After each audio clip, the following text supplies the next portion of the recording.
So my little cousin called me the other day, and he's a engineer at Microsoft. It was his first job right out of college. You would think that he's in the perfect situation, like he's, in his mid-20s now. He's been working there a few years, but he called me to have a conversation, and he was like, cuzzo, like I feel like my parents didn't prepare me for life almost. Like we didn't talk about mortgages or credit, and I thought about my own situation and my own life, and yeah, I never had those conversations with my parents either. Early on, I messed up. Like, I was taking these low limit credit cards out, like, in my early 20s, and maxing them out. The accounts was getting closed. I'm not paying the, minimum payment or just paying them at all, like just letting them close. Like, to me, it was almost like free money. Nobody ever told me the importance of, building my credit. I wasn't thinking about, now where I'm 32, in the process of buying a house, and I purchased my first car now, but even that process, I could have been preparing myself back then for a better situation that I am in now. So I had this thought, and well, it's like a memory. Like, I remember my first job when I was 18. I was working with one of my teammates, and it was another guy that we went to high school with. It was a white dude. And I remember we was all having a conversation. So me, my teammate, who's black, and then the white dude. And we're all the same age. And me and my teammate, we talking about how we about to go get some, some new shoes, or, with our first check, we're gonna get some clothes for school before we go off to school. We're gonna get some new shoes, all the stuff we about to get. And the white dude said, yeah, nah, I'm about to go buy some stocks.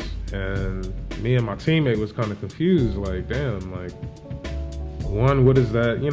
I've heard about stocks at that time, but I didn't really know what he was talking about. So at the time, I didn't really think much of it. Like, I'm just like, all right, like, he about to go spend his money on what he want to spend his money on. I'm about to get these kicks. Like, I'm about to get fresh.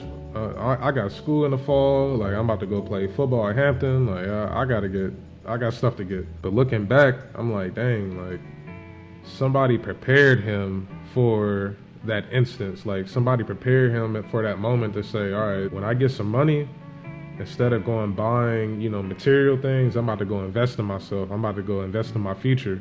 Like, I'm about to go invest in stocks or, whatever he was investing in. I say that to say we have to get better at informing our kids and, just the youth in general, anybody around us, just give somebody some game. So I kind of reflect back and think, like, all right, why would my parents not, inform me of these things or tell me about these things? And I'm like, damn, like, for a lot of our parents and a lot of their situations, they financial situation out there, it's not all the way there. So they not really trying to tell you how they struggling and how it's paycheck to paycheck, and they just trying to make ends meet. Like, that conversation, to open that door to, let you into their situation, like, they not trying to do that. So they not telling us about, how they behind on their mortgage probably, or how they haven't paid their house taxes, or, just certain things. Being an adult now, like, I know what, house taxes are. Like, I didn't even know what property taxes were until I was like 20 something. Like, I had no idea. Like, even filing my taxes, I got a on-campus job, and I had to, like, file taxes for it. And I used, like, TurboTax at the time, so it was simple to do, but I had no idea what that was. Like, even, filing like, just something simple as filing your taxes every year. Like, I just didn't know what that process meant, what was the importance. Like, I had no clue. It's time for us to take over our situations, make sure we're financially literate, so then we can pass that on to our kids. The same cousin that I mentioned earlier, he put me on a Robinhood. Like, he was in college. At this point, I'm out of college. Like, I'm grown. He calling me like, yo, cuzzo, you got to get this app called Robinhood. Like, me and my boy, we in class, running it up. Like, we making $200-300 a day doing options trading. At the time, I'm working at UPS as a manager. Like, I'm trying to just make ends meet. Like, I don't know anything about, investing or options trading or anything like that. How do we become more financially literate? You got to involve yourself. You got to take you gotta take hold of your situation first. Like, if you struggling, you know, it's hard. Like, I've been there. Like, but you gotta find a way. Like, you gotta find another grind. You gotta find like a situation. For me, it was coding. Coding was the thing that got me out of the situation that I was in and gave me the extra, funds to be able to fund things that I wanted to do. If I got a side project, like, it takes money to make money. So you gotta get money by some means. But coding doesn't even have to be your thing. Like, try to think of something that you can do. Whatever you're good at, whatever your talents are, like, exploit that. Like, I had an uncle, he was a hustler. He had all kind of food carts. Like, he sold hot dogs. Like, he at like carnivals or fairs, like, he had multiple, like, he would get all his kids. He had multiple, like, he had hella kids. So he would get his kids to run all the food carts. Like, he had shaved ice, hot dogs, like, all these different variety of carts, getting a bag from it. Like, you would not be, I mean, if you're going to a festival or a carnival, like, think of how much money a food vendor gets for serving just a bottle of water. Like, there's such a high markup on that bottle of water. Like, you sell a couple 100 bottles of water in a day, like, that's a bag. Like, just think outside the box sometimes. And if you got a side project that you're trying to fund, or something that you're trying to do, sometimes you really just got to step outside the box and do things that you don't want to do. Obviously nothing illegal, but my mom is a hustler. Like, she ingrained that in me early. So for instance, one of her hustles, she would ask my uncle for one of his carts. She had to get her license, her vendor's license and all these things, but outside of it was like a club in downtown where I live, and she would go outside the club and sell hot dogs. Drunk people, hot dogs, convenient.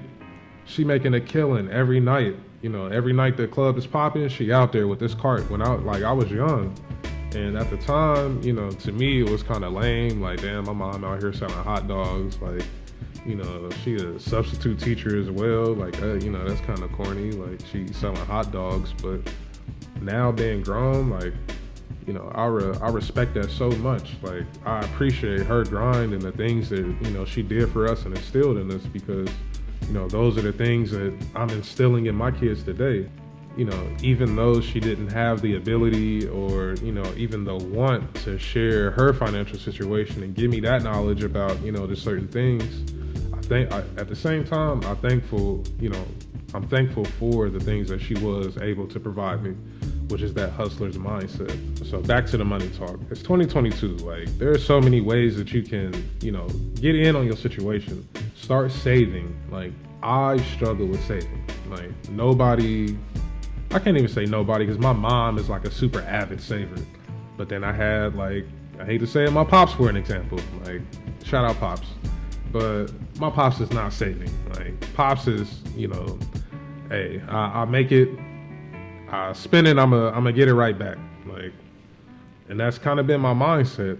So going forward, I'm really just trying to be conscious on saving and investing and just having a better situation for myself. Like, not spending every last dollar that I get just because I know that, I have a salary or, a decent salary, and I'm gonna make it right back. So, I can I can just spend this, or I can do this, or I can go on this trip. And, sometimes you gotta kind of just chill out. Or if that's the kind of lifestyle that you want to, live, you gotta have some side hustles paying for this stuff. Like, you can't just use your salary, use the money that you're making at your job to just spend out, all these different things. I know so many people, like, they love shoes, so they're spending all their, paycheck money damn near on kicks.